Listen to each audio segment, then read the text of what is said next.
Yo, what's up guys, it's your boy Snow and we're back again for another brand new adventure of video, and today I'm gonna teach you guys how to build a max level 50 mage in Adventure Up. Let's go!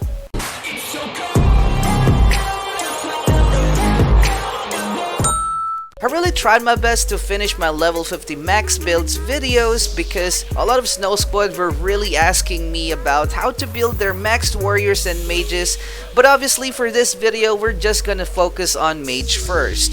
Before anything else, please make sure to leave this video a thumbs up, and if it's your first time in my channel, hop onto the squad and hit that subscribe button for more awesome Adventure Up videos. By the way, before we start talking about the builds and stuff, let me just point out first the pros and the cons of being a level 50 mage.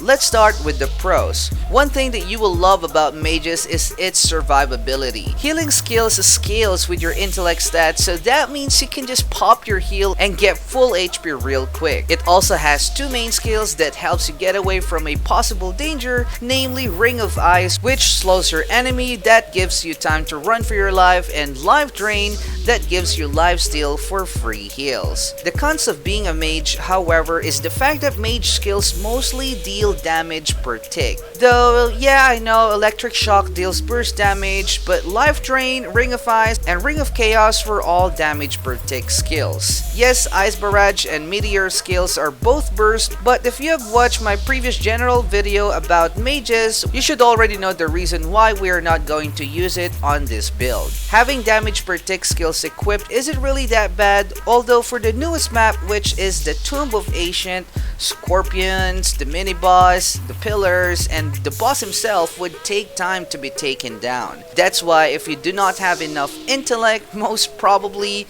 you will be racing with time when doing max TOA or even the Royal Hall. For gems, since I main warrior for this update and I'm not really planning to switch to mage anytime soon due to its disadvantage on the max TOA and max RH maps, as you can see I only have 18 open sockets at the moment. 2 of them are Fortitude gem, the rest would be intellect ranging from level 5 to level 6. This build is obviously a little bit of a glass cannon type of build since I do not have a lot of fortitude gems, and also I'm not really using fortitude when I'm a warrior. By the way, I only suggest going for glass cannon build on your gems if you have all the level 50 purple gears, which is the Imperial Mage set, and enough level of intellect gems. Do not forget that the maximum sockets that you can open is 24, and yes, it is really worth it to spend 40 diamonds to unlock the third socket if you've already gotten a purple. If you, however, are not comfortable diving to mobs risking yourself to be melted, you can always increase the number of fortitude gems on the build. It depends on what you think and what you can see on your runs itself. Now that we're done with the gems, let's now build our skill tree. On first tier, Fireball is no longer useful in higher level, and obviously we do not need additional experience gained since you're already maxed, so we'll just be maxing the Rejuvenation, which increases our health regeneration. Just add 2 points on any of the other 2 skills just to unlock the second tier. For second tier skills, Persuasion is a must-have passive skill since it gives 30% chance of the mobs ignoring you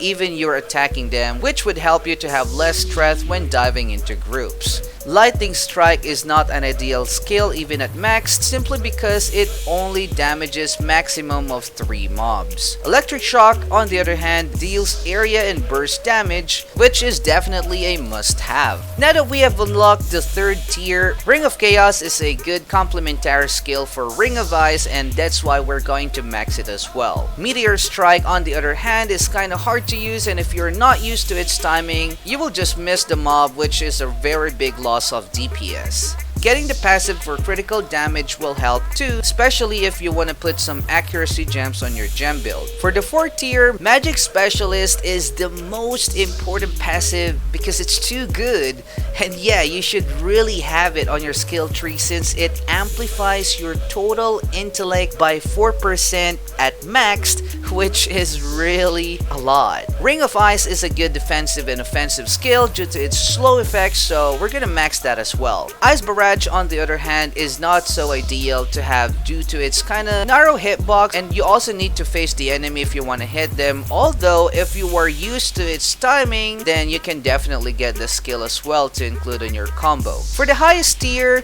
of course, we have to get our Life Drain skill. I think I no longer need to explain the reason why we should get the Life Drain skill. The Last Stand passive skill is situational. This can help you especially if you have lower level gems, and you know, when you're always racing with a time limit in a dungeon, since it will boost all your stats when there's only 3 minutes left on the clock. Let's now spend some points on the support skills. Basically, there are only 3 important skills that we need to get here. The rest are just to unlock the higher tier for us to get those. First is the heal, which is obviously your main survival skill. This can be replaced by shield depending on what gems do you use. If you got high fortitude, shield might be better. Using both, especially if you're already glass cannon and wearing 24 intellect gems. Support Specialist passive skill is a really good one as well, since it increases your fortitude, raising both your general defense and HP. Lastly is the Divine Power. This would be a good replacement for Electric Shock when you are playing with a party, since it also gives your allies heal, although when soloing, I really prefer using Electric Shock instead, since the Divine Power isn't a 360-degree attack, so it's just like the Ice Barrage. It's not really easy to line up your enemy and face them all the time just to hit all of them. The rest of the points now depends on you, but I definitely suggest that you guys should get the Dodge, which would further increase your chances of survival, and of course the additional hit to lessen the possibility that your Divine Power skill or the Electric Shock skill would miss. I'm sure that you don't want that.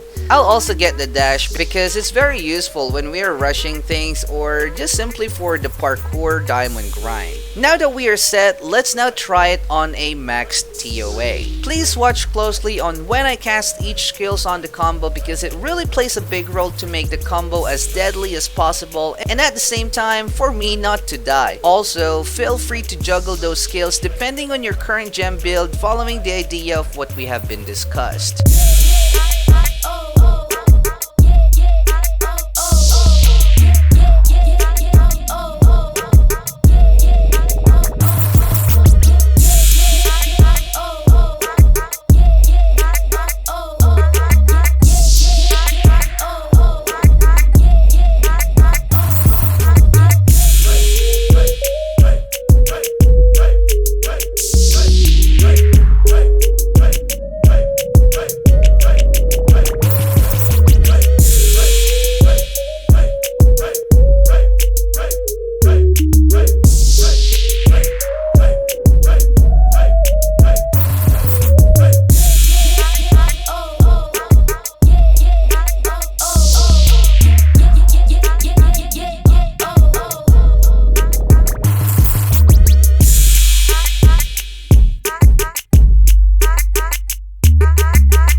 As you have seen, our Mage did pretty good on this run, even though the run was quite long, but still, you have to consider the fact that I'm still missing 6 gem slots or 6 gem sockets, which will definitely change the whole course of the run, especially if I can just one cycle those mobs, including the scorpions, which my Mage only barely did. What about you guys? What do you think about this kind of Mage build? What build are you using right now in your Mage? Don't forget to share it on the comment section below, and as always guys, thank you so much for watching. Stay cold, peace. Peace out! Hey you! Yes you! Check out my other latest video. Just click these suggested videos, and if you haven't subscribed yet, hit that subscribe button for more awesome videos. Stay cold, Snow Squad!